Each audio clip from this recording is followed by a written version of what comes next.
Welcome to the House of Truth. Today we're continuing on our series of before the patriarchs. It's going to lead up to the patriarchs, and we started at the very beginning with Genesis 1:1. And last week we talked about the seed of woman and how God had promised the seed of woman to Eve. Now Eve thought that was Cain. Said, I got a man from the Lord. She thought it was Cain, and Cain means possession. But Cain turned out not to be that at all. And even Eve saw this later after he killed his brother Abel. And so Shet in Hebrew, Seth in English for some reason, came along, and he also means substitute. He was a substitute for Abel. And Abel's the first person called righteous. And now there's two competing lines there. And how ultimately the seed of woman was that because there was not a man involved in the creation of the body, that it came through Mary. God himself made a modification of whatever cells or whatever and made a seed from her body so that there would be no human father involved. And so that Messiah was ultimately the seed of woman. Well, we're picking up with the days of Noah and how things were, the conditions of the world in the days of Noah. Because we ended these two lines with Noah, and as we've been doing, we're going to start with a bit of a recap of what we said last week, because it sort of sets the stage for these days of Noah so we can understand what's going on. We're going to begin in Genesis 4, verse 16 through 17. And Cain went out from the presence of the Lord and dwelt in the land of Nod on the east of Eden. And Cain took his wife, and she conceived and bare Enoch, and he built a city and called the name of the city after his son Enoch. Now, Cain in Hebrew, but we'll go ahead and go with Cain. Remember, it means possession. And now, first, and notice he left the presence of the Lord. And remember, Nod means wandering, and Eden, members, means pleasure. Okay. So he's left. It went to wandering, and in his wandering, he found that he married a woman, and he married this wife, and had his son Enoch, which is in Hebrew Chanok, like Chanukah. This root word of Chanukah. It means dedication. And he named a city after dedication. And what was this dedication? Being away from the presence of the Lord was is his dedication. This being off the God standard. As I saw one of these protesters for LGBTQ plus, the whole rainbow thing, hello homemade sign, take us off the God standard. Well, that was Cain's model as well. Okay.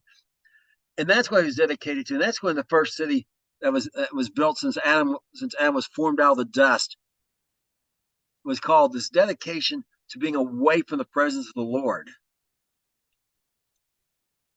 And then we're going to continue on with this line of Cain in our recap here in continue on in Genesis 4 in verses 18 through 22. And unto Enoch was born Arad, and Arad begat Mahujael, and Mahujael begat Methuselah, and Methuselah begat Lamech. And Lamech took to him two wives. The name was Ada. One was Ada, and the other was Zillah. And Ada bare Jabal, and he was a father of such as dwell in tents, such as have cattle. And his brother's name was Jubal. He was a father of such handle the harp and the organ. And Zillah, she bare Tubal-Cain, an instructor of every artificer of work, and the sister of Tubal-Cain was Naamah.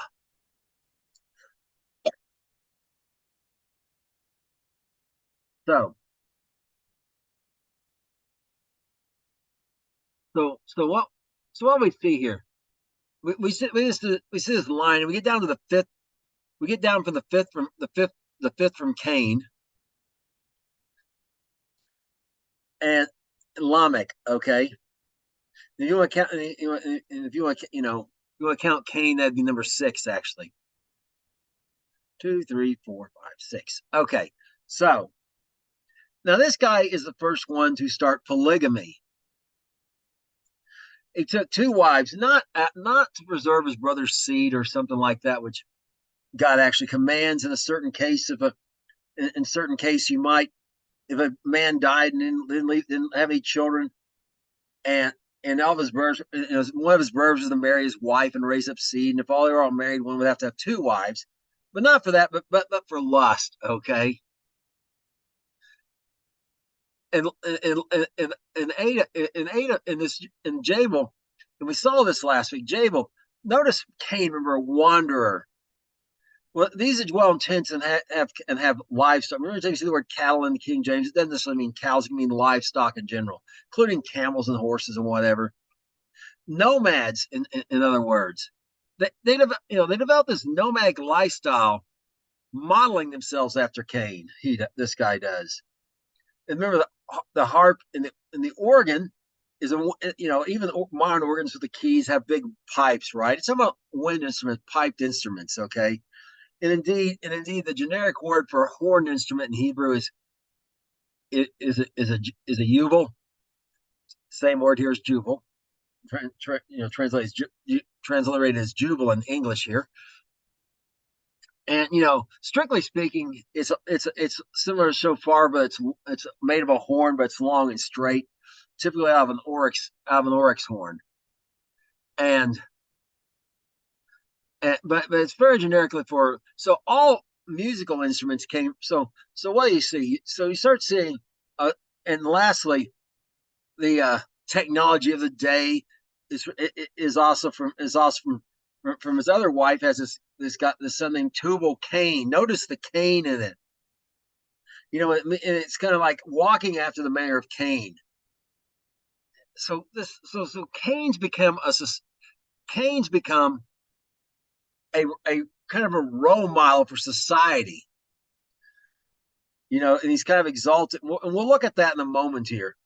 And his sister's name was Naaman.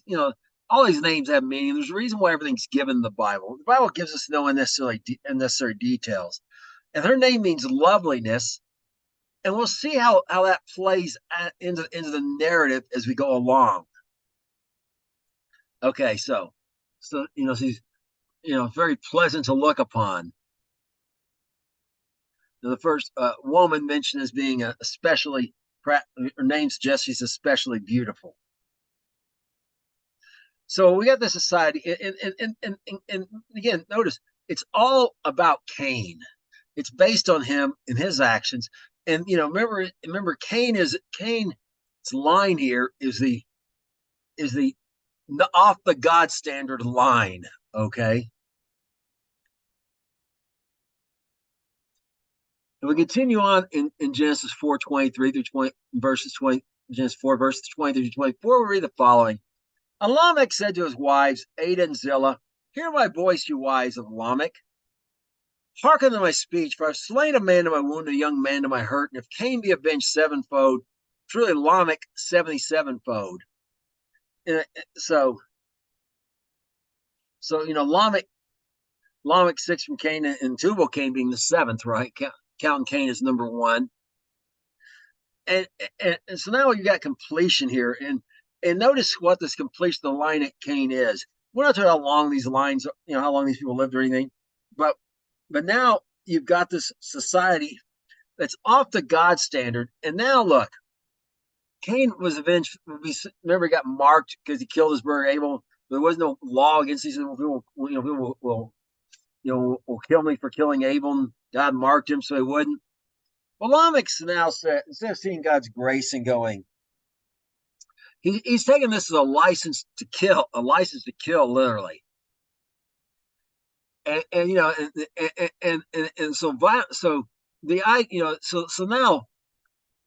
now this sexual lust with the two wives, and violence have taken over. Are being exalted. Cain's being exalted. Cain was avenged. Notice how reference back to Cain. Cain's exalted, who left the presence of God. And that whole system that comes from leaving the presence of God, that being off the God standard, is exalted in the line of Cain. Now so that's what the dedication was. Lamech means powerful. Okay, is powerful. So now all the power is being accumulated in the day in this line here. Okay, so what the world perceives as power, wealth and all this is being accumulated up in this line. This their power is growing from their dedication to being off the God standard. But that's not the only dedication that's going on. We're going to see now we're going to go ahead. We're going to go back and look at Genesis 5, verse 18 through 24, and look at that other line, that competing line that also began with that also went from an Enoch to a Lamech. And we start here again, Genesis 5, verse 18 through 24. And Jared lived 162 years, and he begat Enoch. And Jared lived after he begat Enoch 800 years, and begat sons and daughters. And all the days of Jared were 962 years, and he died. And Enoch lived 65 years, and he begat Methuselah. And Enoch walked with God after he begat Methuselah 300 years, and begat sons and daughters.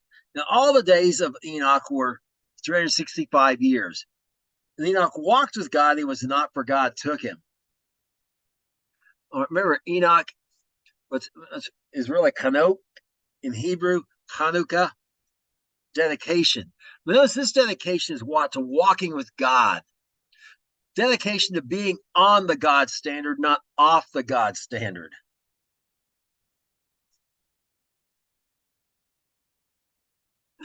And so now we see a different mindset here altogether.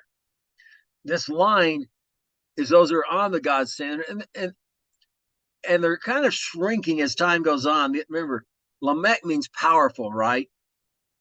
Lamech means powerful. So we're going to take a look at, and we continue on Genesis 5, verses 25 through 32. We're going to read some more about this line here. This line here that's coming, this other line. Again, begins with dedication and ends with power, and powerful, and the sentence of powerful. And Lamech and Methuselah lived 807 years, and begat Lamech. And Methuselah lived after he begat Lamech 782 years, and begat sons and daughters. All days of Methuselah were 969 years, and he died. And Lamech lived 182 years, and begat a son. And he called his name Noah, saying, "This same shall comfort us concerning our work of the toil of our hands, of the ground which the Lord has cursed." And Lamech lived after Noah 595 years, and begat sons and daughters. And all the days of Lamech were 777 years, and he died. And Noah was 500 years old, and Noah begat Shem, Ham, and Japheth. So now we see another powerful. But notice Lamech himself has a relationship with God here. The Lord, the ground which the Lord has cursed. He's married the Lord. He's trusting the Lord to comfort us. Remember, Noah means comfort. Okay, right? Noah in Hebrew, we just say Noah usually in English. It means comfort. And not so you got this line, but they're an ever decreasing minority of those who are staying on the God standard. We're going to try to do things God's way, to the best of their knowledge at that time. They're going to walk in the ways of the Lord as far as they what they know those to be. And it's primarily concerns with giving that sacrifice we talked about last time. looking forward to the seed of woman that would come. Instead of trying to establish their own righteousness, relying on covering for sin and for righteousness that would come to them. This comfort he speaks of. So that's this other line here, and we can be certain it's dedicated to, this line is this dedication is dedicated to being on the God standard. From the words of Enoch, dedication himself, as shown here in Jude, the only chapter there is, in verse 14 and 15. And Enoch also, the seventh man, prophesied these, saying, behold, the Lord comes with 10,000 of his saints to execute judgment upon all, to convince all that are ungodly among them of all their ungodly deeds, where they have ungodly committed, and all their hard speeches with which ungodly sinners have spoken against him. Okay, so notice how Enoch, or Canok, his dedication to God. He was with God, and God even took him up up to heaven without dying. Okay, translated him, a picture of the rapture, as it were.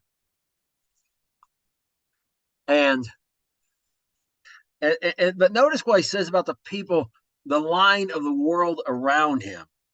First of all, this is very far prophetic for him. 10,000s of his saints. I mean, there's not 10,000 believers in the world at the time when he's there, as far as we can tell from the scripture. And we'll show, and we'll show, and definitely show this lesson, but next lesson definitely show that, that it was definitely dwindling down to practically nothing. And we'll discuss why a little bit more, as far as those who are going to live on the God standard, went. But the rest of the world was like this in the days of Noah. They're ungodly. Remember this? Remember the world that Noah was born into. And what were those conditions? They were ungodly. They were ungodly in their deeds and what they did. They were ungodly in how they committed them. It wasn't even just like some people might do the wrong thing for the right reason. They're trying to do something, and they, like maybe their child's still starving, so they steal something. Okay, to feed their child, steal some food to feed their child. We're not talking about that here. We're talking about this is rebellion in your face against God from the beginning. And and not only are they saying it, they have hard speeches against God.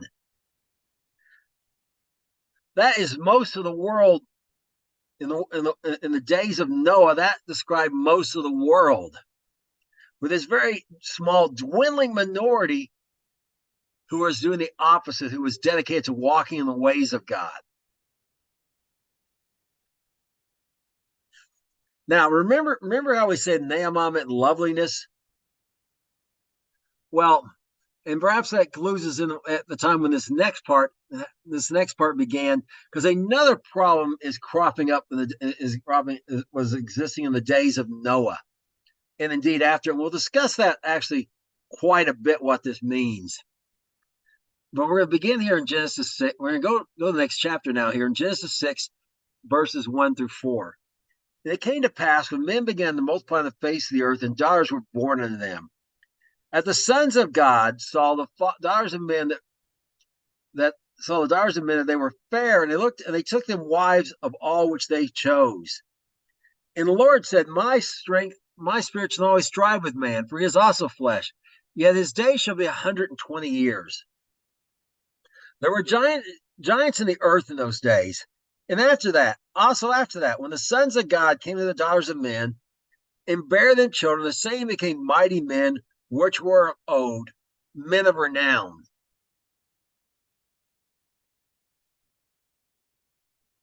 So, notice, daughters were born, and they were fair, they were lovely, they were like Naaman. And perhaps that gives a little clue when this began, and perhaps it even began with her. And we'll talk about who these sons of God were, because we'll definitely clarify that. But just know they weren't human, okay? The daughters of men, they in case those women were human, but these others were not. And they became mighty men of old, men of renown.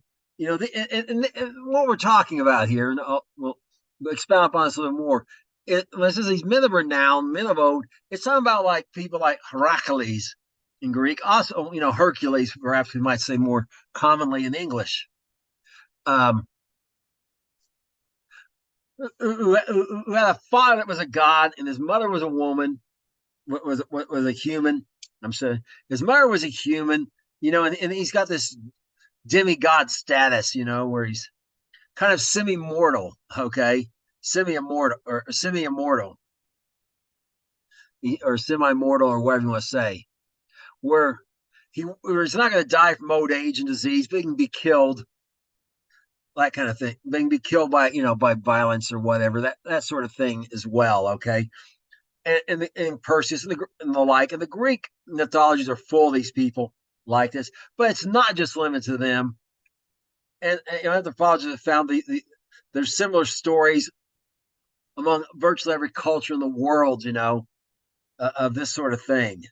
And that's what some of these men of renown, these mighty men, you know, like if you ever watched the old cartoon He-Man, right? You think of that, right?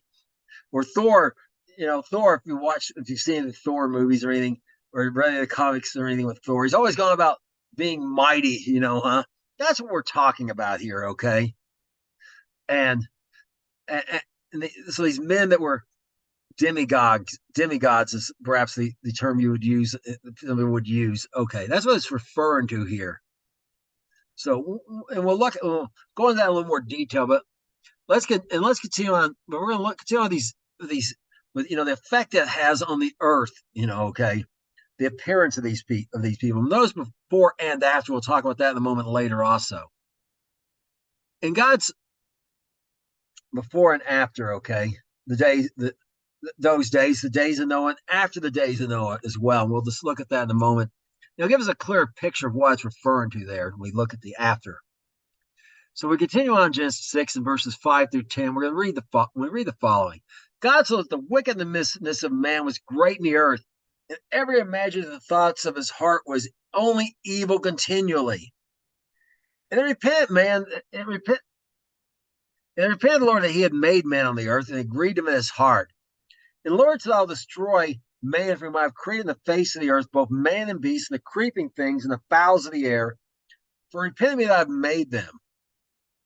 But Noah found grace in the eyes of the Lord. These are the generations of Noah. Noah was a just man and perfect in his generations, and Noah walked with God. And Noah begat 3 sons, Shem, Ham, and Japheth.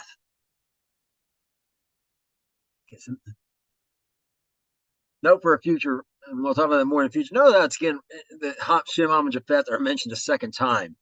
You saw it earlier. And we'll talk about that in the future lesson about why this is stressed. But for what we want to notice that this intermarrying just made wickedness explode, okay? Perhaps they were emboldened against the Lord because of the mightiness of this men. And now notice their thoughts was that it was great in the earth. They were just in every wicked thing. And notice their thought was of their heart was continually on evil. Less and less mercy and compassion and so on and so forth. Just what kind of evil can I do today was their first thought every morning when they got up, when they went, they weren't, it wasn't a good day for them at the end of the day when they went to bed unless they'd done some sort of evil. And they went to sleep, they dreamed of doing the evil they would do the next day. This is kind of the way they were going, okay? And the Lord, of course, knew this was going to happen, but still, he's like, okay, it's time for, you've heard people talk about the Great Reset. Well, this is God, this is the Lord's going to have his own Great Reset here. He's going to wipe everything off and start over. But except for Noah. And notice why Noah. And then people say, well, Noah, see, God just, Now, you may have heard people talk about God, some so-called grace teaching, where God gracious, his grace picked out Noah because God was was full of grace, and Noah had nothing to do with it. No, look, God's great. Why did Noah find grace in the eyes of the Lord? Because he was a just man and he walked with God. It was 100% about his actions. And notice he has one more qualification. He's perfect in his generations.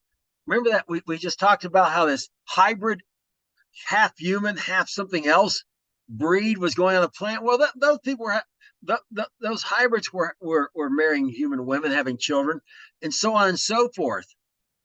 And it's and eventually it's kind of like, here in America, my ancestors came over, and my ancestors, my original ancestors, the original Remington came over in 1637, married in 1653. And when you've been somewhere that long, most European Americans have some Native American in them, because it's just hard not to, because not everyone even knows her. I mean, I know the names of all 8 of my great grandparents and my grandparents. I mean, and all the names of all my grandparents and their parents, but not real. I don't even think I know all 8 of. I don't think I know all 16 of my great grandparents. Well, imagine going back 10 generations. They don't know. So, but Noah's got this thing where he has none of that in his ancestry. Okay. And of course, the people who did that just seem to be born, like they were evil without option. I mean, just destined to be evil from the get go. So no, it's not just that he is just and he walks with God, which he does, but also he doesn't have that in his ancestry, and neither do his 3 sons, again, who are mentioned here. And of course, they were their wives, Noah's wife, or their wives. So there's about to be, God says there's got to be a great reset. And get and start over, and kind of start things over, reset things, using from Noah and his descendants alone, down this line that was dedicated to God, as opposed to the line that was dedicated to being off the God standard. And now we're definitely clarify who these sons of God were, because they weren't godly men who had children with ungodly women. And these kind of explanations, they don't make any sense. Okay, but this does. And we looked at this a little bit back. We talked about a gap. There's a gap in your theory. How the Bible never actually says the world was created. The heaven and earth were created in 6 days. It says they were made, and we talk the word bara, and the difference, because that same word's used of repairing and restoring. Okay. And now this is talking about when the earth. So this part right here is talking about when we're looking at this passage. We're looking at Job. It's talking about when the earth was actually created. And here's what it says in Job 38, verses 4-7. Where were you when I laid the foundations of the earth? Declare if you have understanding. Who has laid the foundations thereof, and if you know it? Who has stretched the lines upon it? Whereupon are the foundations of the earth fastened? And who laid the cornerstone there? When the morning stars sang together, and all the sons of God shouted for joy. Okay, notice these sound. When the earth without controversy was created before man. Okay. Yet when the earth was created, these sons of God were shouting for joy. And we B'nai Elohim in Hebrew. Okay. And the morning stars. Remember, Lucifer only appears once in the Bible. That was his name originally. Light bearer was a morning star as well. And those were and he walked up and down the stones of fire, we're told. And so he had special access. He was an archangel. Well, these other ones beneath these morning stars, in Hebrew, order matters. Okay, when you're talking about these things, the morning stars have preeminence. They're first.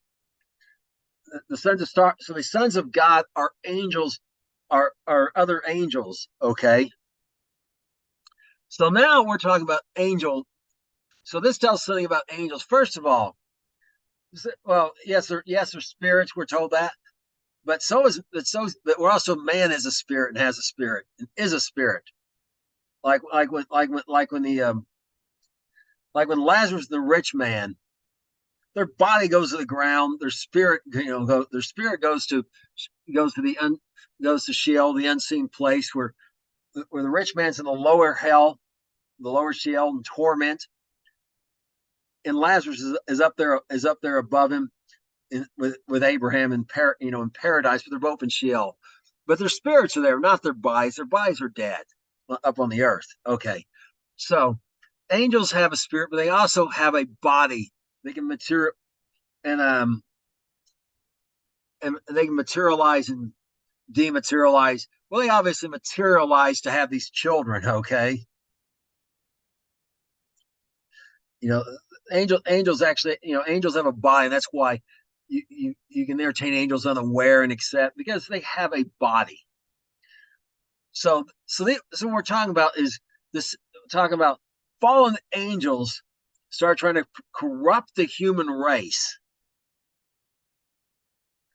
and then corrupt the earth itself and just corrupt everything by intermarrying with these beautiful women like Naamah, okay, and basically just get some of their seed spread out to hopefully, their goal was so there was no one left on earth who didn't have some of that angel blood in them, as it were.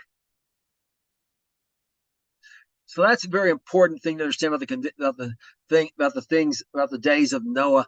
And now we're going to look about, remember, they were before the days of Noah and after as well. We're looking at after to give us some more information, some more understanding about these giants, these men of renown. And we're going to begin in Deuteronomy chapter 2, verses 9 through 12. And the Lord said to me, distress not the Moabites, nor contend with them in battle. For I will not give you their land for possession, because I have given Ar into the children of Lot for possession. And the Emines dwelt there in times past, a people great and many and tall as the Anakims. And they, which were also counted giants as the Anakim, but the Moabites called them Emines. And the Horim in Mount Seir before time, but the children of Esau succeeded them when they destroyed them from before them and dwelt in their stead, as Israel did in the land's possession, which the Lord gave unto them. Okay, so now notice what we're talking about. Remember, first of all, Lot, remember Lot's father died. Abraham sort of raised him, okay? And so part of that promise, I remember, goes to Euphrates, and part of it was given to Lot. The total promised land that's given to Abraham and Abraham's descendants. Part of it's given to Lot. And then Lot's part, there were these giants east of the Jordan, in the area of the Moabites. And the Moabites are kind of in central Jordan today. And they destroyed those giants. Now, Seir in west southern Jordan today, Esau, they're the Horim. They were mentioned here also, and we'll see how we know this, because Israel did in his possession as well, who also were giants that were destroyed. So giants weren't. So now you have this thing where the situation after Noah, where there's giants in various parts of the world, and these various groups are destroying these giants. And we're gonna look at some more of these giants on the east of Jordan that aren't in what's Israel today, west of the Jordan River, but on the east side here. We continue on Deuteronomy chapter 2, verse 20 through 23. That was also a account of the land of giants, wherein dwelt in old time. The Ammonites called them Zamzumims, And the people great and tall as the Anakim, the Lord destroyed them before them. They succeeded them and dwelt in their stead. As he said to the children of Esau, which dwelt in Seir, in Seir, when he destroyed the Horims before them, and they succeeded them and dwelt in their stead even to this day. And the Avim, which dwelt in Chatzarim, even Aza, and the Caphtorims, which came forth out of Caphtor, destroyed them and dwelt in their stead. Okay, and Hatzarim. So now we see some more race of giants, some more ethnic groups that came from giants that were giants. The Avi now Esau's what, southern Jordan today, and this area of Caphtor is kind of out in the area of the Sinai Peninsula, along the coast there. And remember the Philistines came out of Caphtor, okay? Caphtorims here, all right? And in Caphtor, they destroyed these giants that were dwelling in the area. So it tells us something about this. Now, notice we're not even in the land promised to Israel yet. And there's, the area where Joshua was going to go. And there's giants, but they've been destroyed in times past. And indeed, anthropologists have told us there's some fairly common stories that every anthropologists and other people are responsible for creating that material you had in social studies. Okay, they go around studying different cultures and things, and often writing down their oral history, writing it down, so and accept. And they found a number of common things that one most have a creation story, some very similar to what we've read. Most have a flood story. In fact, some of them have a lineage, like the Chinese trace their ancestry back to Adam, but they're missing 3 people. Noah is the 7th from Adam, not the 10th from Adam, like it is here like we have here in the record in Genesis. And most have a dispersion story, the tower like Babel, and so on. But most of them have this story. Almost all of them have these stories of these giants and how they had to. These giants were terrible, and they ate, and they pretty consistent about being just born evil, cannibals, which comes from the word Baal, by the way, priest of Baal. That's what cannibal literally means. And so on, and so on and so forth, and how they had to exterminate them. In fact, I watched this whole thing with the guy who's been collecting, a Navajo man who's been collecting the history of the Navajo and all these things.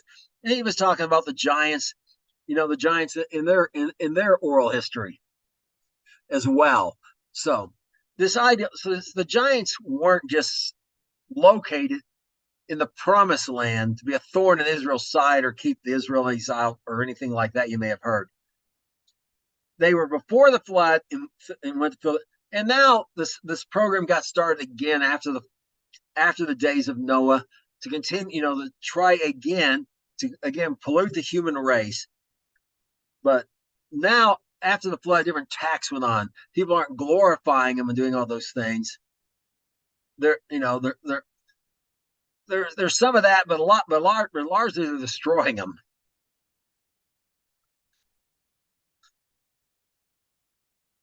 And particularly, in our case, we've seen people associated with mostly associated with Abraham, not Caphtor, but the rest of them were, some of his other descendants or his family. Now, continue on in Deuteronomy 3, verses 11 through 13, and we're going to read about the rest of the giants on the east side of Jordan. For only Og, king of Bashan, remained of the remnant of the giants. Behold, his his bedstead was a bedstead of iron. Is it not in Rabbah of the children of Ammon? 9 cubits was the length thereof, and 4 cubits the breadth thereof, to the cubit of a man. In land which we had possessed at the time, from Aor, which is by the river Arnon, and half mountain Gilead, and the cities thereof I gave unto the Reubenites and to the Gadites. And the rest of Gilead, and all Bashan, being the kingdom of Og, I gave unto the half tribe of Manasseh, all the region of Argob, with all Bashan, which was called the land of giants.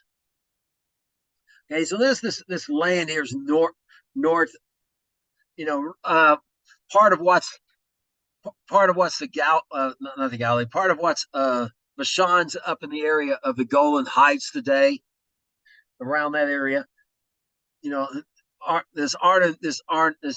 Arnon is it. Well, it's actually in Jordan today, but at that time, this is where they were on the east. They were on the east side. And on the east side of the Jordan, the only one left of those remnant of giants in that area was Og, and Moses. Moses and the Israelites, kill Og. In fact, Joshua, if I remember right, tells that Moses actually killed Og. Okay, so, but this gives some idea about God. 9 cubits. Well, what's a cubit? Well, we know how long a cubit is because from archaeology, where they actually found an artifact that had written down. They had written, been referenced in their document. They knew how long it was. And they measured it and divided it by, I think it was 200 cubits long, and they measured it and divided. It came out with a cubit was 20. The royal cubit of Egypt was 20 and 2/3 inches. Okay. Now, a cubit of a man, strictly speaking, is from the tip of your middle finger to your elbow, but not every man's the same size. Now, if you're out somewhere, don't have any other way to measure. If you use a cubit span, which is running your hand all the way across, which is normally proportioned as half a cubit, a hand, your fingers laying flat, which is half a span, then your fingers. It is a pretty handy system for making measurements to give you an idea, because you can compare it. If you know your length of your personal cubit, you can actually translate into inches or whatever, and come out pretty good. It is a fairly handy system, pun intended, but actually literally true. But the royal cubit is 20. The royal cubit of Egypt, which, remember, they literally just came out of Egypt. They're using is 20 and 2/3 inches. And if you're a normally proportioned man, you're 4 cubits tall. So this tells it, they measured off a king, just like they did the measurement for a yard originally in English, was measured off a particular king. Well, that means this king they measured, probably the originating king of Egypt, was just a little shy of 7 feet tall. Well, that's 4 cubits. So that's how wide this bed is. And now 9.5 cubits, 9 cubits would be 15.5 feet exactly, using that standard. So, and mind you, this is not a king size bed. He is a king, for 2 people. This is his bedstead. This is where this is the bed he needs for himself. Okay. So it gives us the idea. This guy's over 10 feet tall. My bed, I need a little bit of room on, past my feet a little bit, for my head, so I have room for a pillow. But this guy's probably in the realm of 12 feet, or if you want to use metric, maybe in the area of 4 meters, 13 feet. A little bit over 13 feet. He's in that realm. Okay, so it gives us an idea. These giants weren't just a little bit extra big like Andre the Giant, who's 7'4". They were way big. Okay.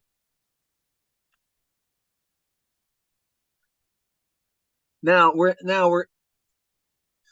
so now, and we see that they were in the land. They were in the land around the Holy Land, around the land of Israel, but not on the east side of the Jordan. But Og was the last of them in that area.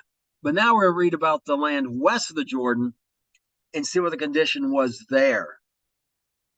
The land of Israel, Canaan proper, that God gave to the descendants of Israel. The promised land proper, I should say. And we read about this in Numbers 13, verse 32 through 33. They brought up an evil report on the land which they searched the children. And the land through which we have gone to search it. And land eats is a land that eats up the inhabitants thereof. All the people we saw were the men of great stature. And we saw the giants, the sons of Anak, which come of the giants. We were in our own sight as grasshoppers, and so we were in their sight. Okay, so So what we need to notice is these sons of Anak we spoke about were on the east side of the Jordan, were also some on the west side of the giant. And notice we were on our own side grasshoppers, by comparison, and so were they to them. So these giants, grasshoppers, of course, being a little bit more of an exaggeration to give you an idea, but we were a lot smaller than them, is what they're saying. This kind of exaggeration isn't uncommon.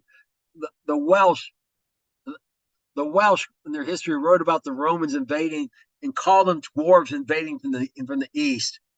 Well, they weren't that much shorter than the Welsh today, which were called which are the original British. Okay, they weren't that much shorter than them, but they were shorter. It's the same kind of ideal here. Okay, in reverse. So we're talking about again using Og of Bashan's bedstand, twice as tall as a regular man, as an average man. Okay, so they are definitely there in the promised land, and the Canaanites have not wiped them out like the other people had done. Even the Philistines haven't wiped them out, as we're going to see here. But now are somewhat putting them to use, as it were, and exalting them. And we see this here, and we see this in. We'll look at that in a moment. But right now, we continue on about the promised land here in Joshua 15, verse 8. And the border went up upon the border of Hinnon, of the son of Hinnon, south south side of the Jebusite. That is the same as Jerusalem. And the border went up to the top of the mountain that lies for the valley of Hinnon eastward, which is at the end of the valley of the giants northward. Okay, notice there's this valley of the giants. Okay, and that valley of the giants is connected again to Bashan. But now we're talking about on the east side of the Jordan River. Okay, so you're talking about up there in the area of Galilee. That's not quite as far as Galilee, but the northern part, the northern border of the land of Judah's portion goes up there, and that's where the giants began. There's giants north of Judah in the land west of Canaan.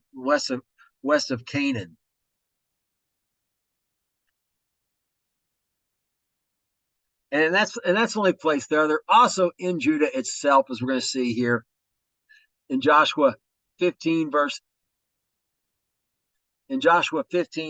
13 through 14. Unto Caleb the son of Jephunneh he gave a part among the children of Judah, according to the commandments of the Lord to Joshua, even to the city of Arba, the father of Anak, which is the city of Hebron. And Caleb drove from there 3 sons of Anak, Shishai, Ahiman, and Talmai, the children of Anak. Notice he drove them. He doesn't say he killed them. They ended up fleeing their lives from Caleb, even though Caleb was not near as big as them. But I want you to notice something interesting here.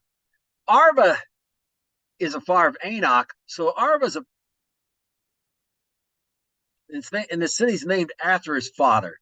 So Arba is the giant originally who's a son of one of these sons of an who's got that angel blood, who's a son whose male lineage is not through Adam, but through one of these angels. Okay, so now his sons are actually grandsons, and we'll see there's some shrinking down as the intermarrying continues from those who have who are carrying that angel blood, and shrinking down in size and power as it gets more diluted with human blood, with human ancestry. Okay, and so it kind of is able to drive these 3 away, and we don't, the Bible didn't really tell us where they went.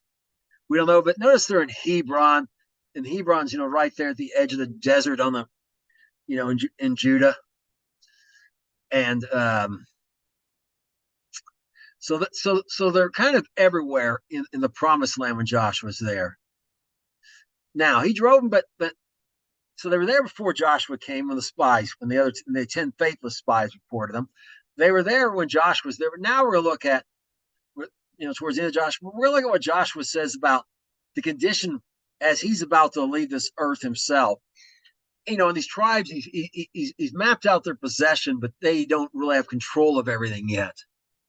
And we're going to take a look. What belongs to each tribe has been mapped out, but they have not really taken possession of it or in control yet, as I said. So in Genesis 17, 15 through 18, we're going to look at the condition of these things when Joshua, when the time of Joshua comes to an end.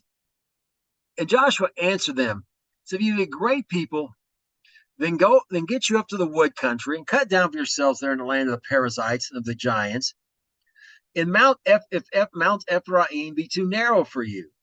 The children of Joseph said, the hill is not enough for us.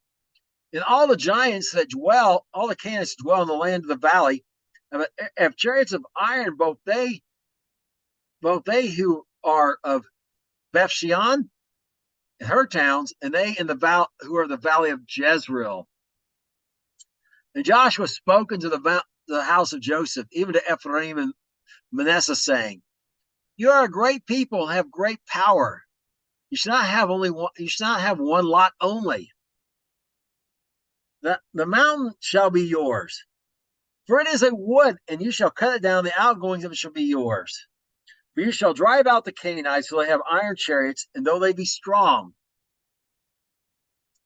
Again, notice this mention of the giants, and notice in particularly the valley of Jezreel. The valley of Jezreel is where the battle of Armageddon. Armageddon's a mountain, Har Megiddo in Hebrew, the mountain of Megiddo. Greek, there's no H, so it becomes R. A masculine name can't end with a vowel, so they put an N at the end. Ran together, Armageddon, Har Megiddo. Well, this valley of Jezreel is right below Armageddon. Okay, huh? And notice it's an area of giants and Canaanites as well. And this whole area there, but notice he says you're a great people, not in great power. What's their great power? The giants' great power was their physical strength, except, and because of that angel blood. And I want and notice again, this gets us to we see this in literature, in modern literature, the same thinking a lot. Superman's got this superpower because he's an alien, like an angel, not of this world, right? Captain America, remember he's infused with alien DNA. And that's how come he's faster and etc. He's not Superman's level of power, but he's above the average person. And of course you got Thor coming right out, in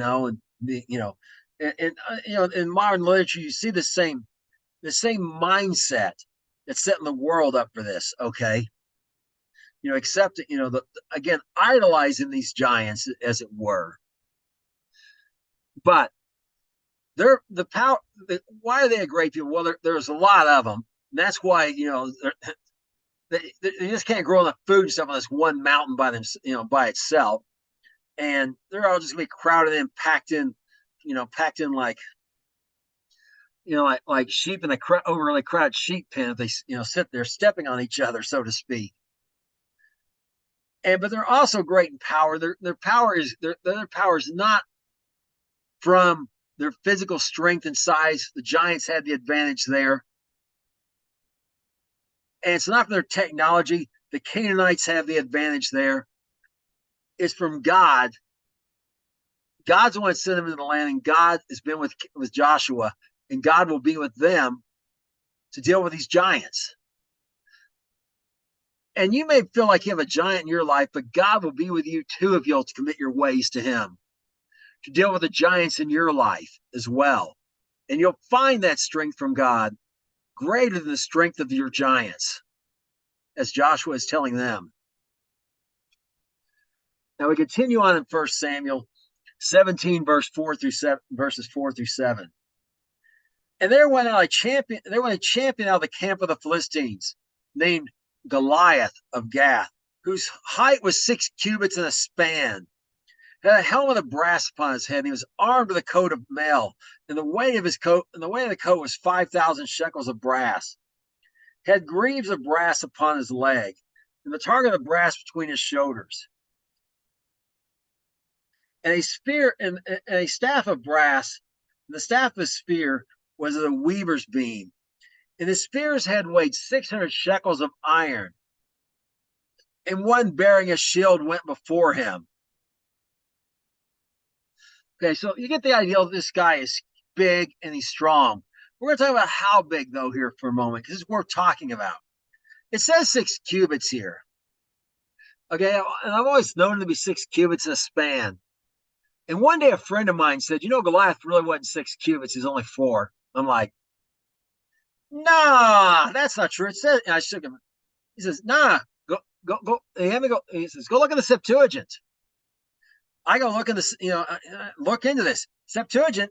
It says in the Masoretic text that we get most often we get used for Hebrew text.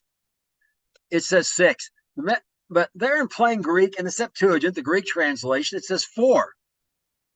Well, it's like, well, which is right? Well, I already know something about the Masoretic text, so I know the way to solve it because the Masoretic text has a number of places where, like in Psalm 16, it says in the Septuagint and how it's translated in our King James Bible here, it says about Messiah, they pierced my hands and feet.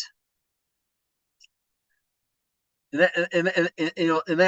that word is karu, means they pierced. The U indicates a plural there. They pierced. Okay, you don't know anything about Hebrew conjugate, so but in the Septuagint it says kari. You put a ka at the beginning of letter K at the beginning of a word. It's like you conjugate in vowels, just like you conjugate verbs in English. Conjugate vowels in Hebrew. It means like Caleb means like my heart, which is a dog. Literally, it means dog, like the heart. Okay. Airy is a lion, like a lion. Well, the difference is what this could have been a mistake if it's just this one place, a little copying mistake, where perhaps over time the bomb of the guy actually drew the yod too long and made it so it looked like a bob. Okay, it could be a mistake if it wasn't in a ton of passages that have to do with Messiah. In every single one of those places where the Septuagint and the Masoretic text disagree, the Masoretic text, the Hebrew text written down by the rabbis about 1000 A.D., and the Septuagint text, translated around 200 A.D. I can't remember the oldest text, but it's older than the oldest Masoretic text. Okay, disagree. The Dead Sea Scrolls, when they found those, have agreed. The Hebrew in them has agreed with the translation of the Septuagint every single time. And the Hebrew scroll, and the Dead Sea Scrolls say 4 cubits as well. But 4 cubits in a span. Remember, a span's half a cubit. So that puts Goliath at 93 inches. And at 93 inches, I mean, he's just a smidgen short, just a little short, 3 inches short of 8 foot. He's still a tall guy. But as I mentioned before, remember, Og appears to have been larger. He was actually the last of the actual giants, born to an angel father. Now, these we're talking about are really descendants of those. And there's some shrinking going on, getting more towards normal human size, but still very large. And he's exceedingly strong. Look how heavy all these things are that he has. Okay, I mean, his one-handed sword for David to use it had to use 2 hands. Okay, the sword Goliath used with 1 hand. So so some shrinking of the giants, if you will, going on, but nonetheless, they're still in the land. And at the time of David, and this is almost This is about almost 500 years after the time when Moses killed Bashan, Og of Bashan. Okay, right? Almost 450, about 400 years after the time of Joshua, more than 400 years after the time of Joshua. There's still these people of large size who descend to those giants in the land. And Goliath's one of them, but he's not the only one. And we're going to read about some of these others, the other ones here in 1 Chronicles 20, verses 4 through 8. And it came to pass after this, there was a war in Gezer with the Philistines, at which time Sibbecai, the Hushathite, slew Suppai, which is the children of the giant. They were subdued. And there was a war again with the Philistines, and Elihan, the son of Jair, slew Lamni, the brother of Goliath the Gittite, whose spear staff was like a weaver's beam. There was yet again a war in Gath, where was a man of great stature, whose fingers and toes were 20 and 4, 6 on each hand and 6 on each foot, and he was also the son of a giant. And when he defied Israel, Jonathan, the son of Shimei, David's brother, slew him. And these were born under the giant in Gath, and they fell by the hand of David and all the hand of his servants. So notice here, Lami is the brother of Goliath. So count Goliath, there's 5 of these. They were born into the giant in Gath, okay? Not giants, not Goliath, okay? Gittite means someone's from Gath, all right? And these are all Philistines, as we mentioned, and Goliath was their champion. And so the Philistines, instead of encamped where they drove them out, but when they got in the land of Canaan, where these giants were, instead of wiping them out as they had done in Camp Tor, the Philistines were in Camp Tor and got driven out of Camp Tor and left Camp Tor. They put them to use as their champions. And the champion, if you don't know what it was, instead of having a battle and a bunch of people on both sides getting killed, they would each just send out one man, and and those two men would fight to the death, and or sometimes until one yielded, depending on the situation, but until they yielded or died, and then that settled the matter, instead of having an actual battle with a bunch of people being killed, okay, wounded or killed. So they were using these guys as their champions, like they had with Goliath. And all of them were killed. So they fell by the hand of David, because he killed Goliath, and by the hand of his servants, these other 4. And remember, David took 5 smooth stones. I mean, he only needed 1 to kill Goliath. The other 4 were for his brothers. They showed up and tried to, contrary to the agreement, the battle of champions, try to avenge their brothers. David was ready to take out all of them. So this is the last mention of giants we find in Scripture. And it begs a question. If these angels could go on and find women they found beautiful and marry them and produce giants, why did it stop? Why not just make more? Well, the Bible tells us why it stopped, okay? And to do that, we got to go to the thin slice of the book, the Ruach HaKodesh. I'm sorry, not the Ruach HaKodesh. That's Holy Spirit, I'm sorry. The Brit Hadashah, the New Testament. And we see here in 1 Peter 3, 18 through 19, we get our first clue. For Christ also suffered for sins, the just for the unjust, that he might bring us to God, being put to death, but quickened by the Spirit, by which also he went and preached the spirits in prison. Okay.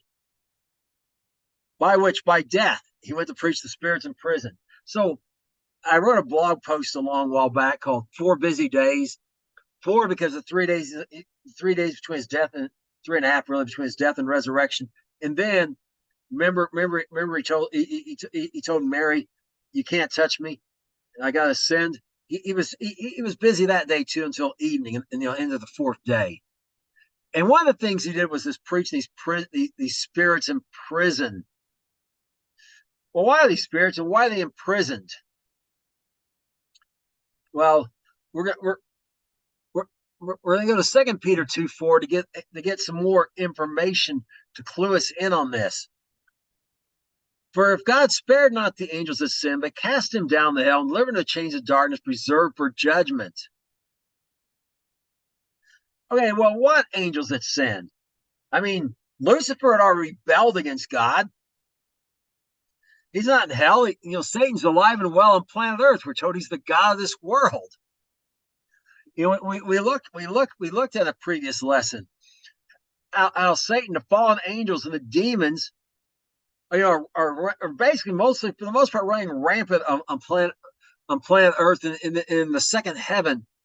In the second heaven, the first heaven being in the atmosphere, the third heaven being where God lives, and the second heaven being that space between them, which we call perhaps outer space. Okay. How how so these angels had to, but these angels have done something different when they sinned. This isn't talking about sinning and rebelling against God in general. Because that, if that was just about that, Satan would be down in hell. And the word here is Tartaru. And remember, we talked earlier about how Sheol, Hades in Greek, both mean the unseen place, and how it's got compartments. The lower Sheol, hell, the rich man was in torment. Lazarus was up there, was above him. The rich man had to look up to see Abraham and Lazarus, and it was paradise, and between them was the abyss, this deep pit, so they couldn't cross. Well, there's another compartment here, Tartaru, and these angels are in there. And notice there's nothing about them necessarily being tormented here, but they're chained there waiting judgment. What judgment? And why are they there? And what sin do they do that's special to put them there? Because it's obviously applied to every angel rebelled against God. Well, in Jude, the only chapter is in verse 6, we're told, if the angels which kept not their first estate, but left their own habitation, he has reserved in everlasting chains in the darkness, under the judgment of the great day. And of course, the great day is the great white throne judgment, where they're going to be cast in the lake of fire, where Satan's going, and so on, and everyone else who's on Team Satan, as it were, is going to go there as well. So they're not in torment necessarily, but they are chained in darkness, everlasting, chains that can't be broken. Well, why did God do this to these particular angels? Because they left their own habitation. How they did? They came to earth. They came to earth to interbreed and marry and interbreed with women of earth. Naamah, lovely. Remember, women began this particularly. They found women they thought were particularly beautiful, and married with them. And so and didn't stay where they should. They shouldn't have been on earth interacting in that manner at all. So God put an end to this reoccurring. That's why you don't see any more giants being formed. And as them and their descendants are being destroyed, there's no replacement ones coming later. But in the days of Noah, those giants were increasing in number, not decreasing like we've seen from the time of Moses on, or from the time, or even before Moses. After the days of Noah, they appeared again, but they're on the decrease because God has put an end to the ability for more to be made, and the ones that are, various groups are wiping them out.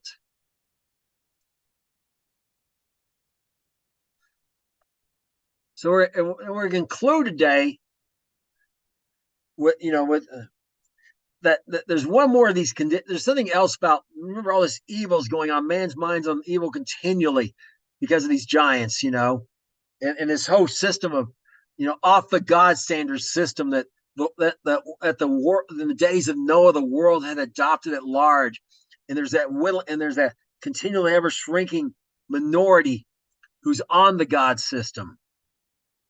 And this is the end result of this. The end result of this intermarriage and this and all this stuff going on. In Genesis 6, 1 through 11, verse 11 through 13, we read this. The Lord was also corrupt before God, and the earth was filled with violence. And God looked upon the earth, behold, it was corrupt. For all the earth was corrupted upon, all flesh had corrupted his way upon the earth. And the Noah said unto no, and God said unto Noah, the end of all flesh come before me. The earth is filled with violence through them. And behold, I'll destroy them with the earth. And that flesh is corrupted. It's not just they're corrupt before God, but also that corruption. Remember, Noah's pure in his generations. Well, the majority of the people are not pure in their generations anymore. You know, there was nothing stemming. God had not stemmed being creating more giants. You know, as they went along, found more beautiful women, they created more, and so more and more, a greater and greater percentage of the humans on Earth are this hybrid who got some of that angel blood. You know, kind of Captain America wasn't born that way, but in the storyline, but he's infused with alien DNA, right? Well, this is like that. This is like the alien DNA, and now he's no longer really quite human, which his nemesis, the Red Skull, recognizes and tries to basically say, "Hey, let's team up." You know, we're both not quite. We're both beyond human now. Okay, we're both more than human. Which, by the way, I got a blog post called "More Than Human" that explains this in much greater detail. If you go look at my blog, "Coming to the House of Truth" is the name of my blog. You can go look there and read more about that if you want. But anyways, so there's that corruption there, but it's also corruption in their behavior and violence, and just violence everywhere. Remember, every time we read about these giants, there's some sort of all these giants we read about. There's some sort of prospect of violence, okay, going on with them, and it's just like they're born violent, corrupt. It's kind of like crocodiles versus alligators. Alligators hatch, they just kind of chill and everything, but crocodiles actually come out snapping at everything when as soon as they're born, and that's kind of the way that's kind of these giants were in that regard. If you just violent from birth, basically, and and emulating and emulating other people to follow that behavior. And so there's a warning there for us today, something for us to be looking for, because it didn't end with Noah. In Matthew 24, verse 37, we read this: For as the days of Noah were, so shall be the coming of the Son of Man be. When people are like, we want Messiah to come back. We want Mashiach and we want him now. Well, before Messiah can come back, the world's got to get in a condition like it was in the days of Noah we've been talking about. Now, is there going to be more Nephilim? That's the Hebrew word that's translated giants. Not necessarily. There's nothing really indicates that perhaps exactly in the Bible. Could some of these be around somewhere? Again, nothing indicates that in the Bible, but nothing would preclude it necessarily either. And there's speculation on this and that, and people claim to have photos and stuff. But the fact is, when it comes to the internet, you really can't believe your eyes because of Photoshop and stuff. I think people take a photo of a skeleton and shrink it down and put some imaginary wings on it and claim it's the skeleton of a fairy, and then take that same skeleton, blow it up in giant proportions, and claim it's the skeleton of a giant. And they put a person, in all the pictures as well. They Photoshop them in so that it looks like on scale the one's tiny and the other one's huge, and actually it's the same skeleton. So you literally can't believe your own eyes when you're on the internet. People can, the internet can. It's not that hard to manipulate the software. What people see. So could there be? Maybe, I don't know. But if there are, they're being held back and they're not being able to they're able to expose themselves this time. But it's sufficient to say they're off in isolation somewhere if such a thing if such a thing is there. But we're not saying necessarily that. But the days of Noah had those other aspects that were driven by that fuel that these giants fueled this fascination with them, these men of renown, these men again. The day equivalent, all their fiction would be like Captain America and Superman, and Thor and those kind of things. They glorified. They got people off the God standard, and that men were already off the God standard and glorifying Cain and the system of from the presence of God. It led to a world consumed with violence, and that's what Noah's talking. Where violence is everywhere, and in an ever dwindling population of those who are on the God standard, who are working, who are doing their best to live in what's just and right in the eyes of God. And Shaul, the Apostle Paul, and Timothy spells this out for us today. And as I spell the details of this, ask yourself, does this sound like the days we're living in or not? Or is this for a future time? In 2 Timothy 3, verse 1 through 4, read this. This know also in the last days perilous times shall come.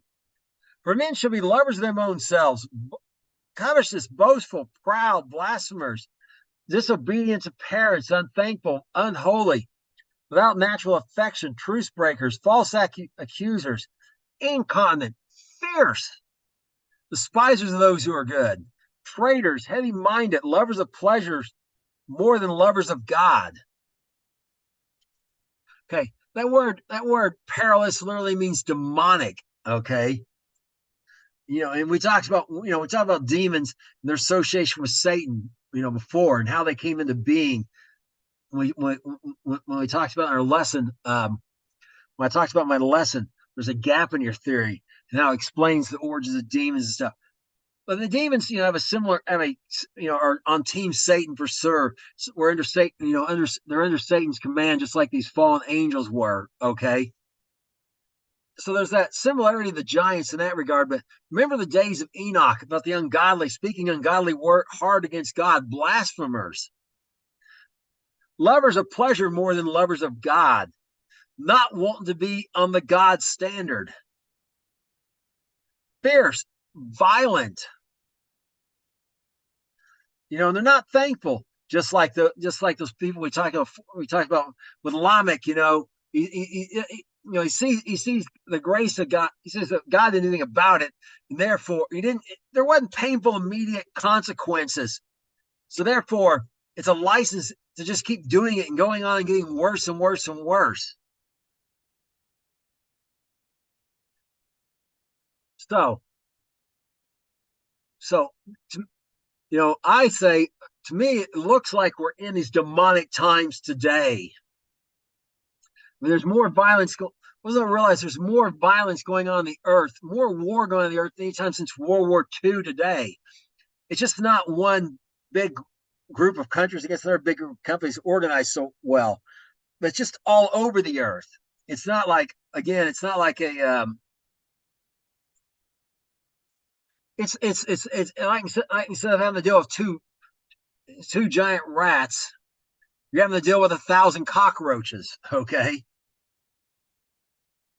these terror groups and stuff, and and they just become more and more fierce and violent. There's little cycles. They get wiped. Some get wiped out, but then new ones rise up in their place, and they're worse than the previous ones. And we're in there. We are in the days of Noah that are going to precede the return of Messiah. And when he returns to this earth, there's going to be a great reset, just like there was, where the wicked are going to be destroyed, and going to start up under his rule. And before that time, there's a time of judgment, tribulation, crushing, literally, it means. Tribulation literally means crushing. The time of Jacob's trouble. And Messiah says in Luke 21:36, he says, pray that you're worthy to escape all these things, the trouble that shall come upon all the earth. He tells in 34 and 35 the tribulation. So I admonish you, be dedicated like Enoch, to walking in the ways of God, and be translated like Enoch was. Before, he was translated before the judgment of God came down. Was ever around, but he himself had foretold that the judgment was coming. So we are in the days of Noah, and best thing we can do is prepare. And we'll look at how Noah prepared next week and see that's relevance to us today. Until then, shalom.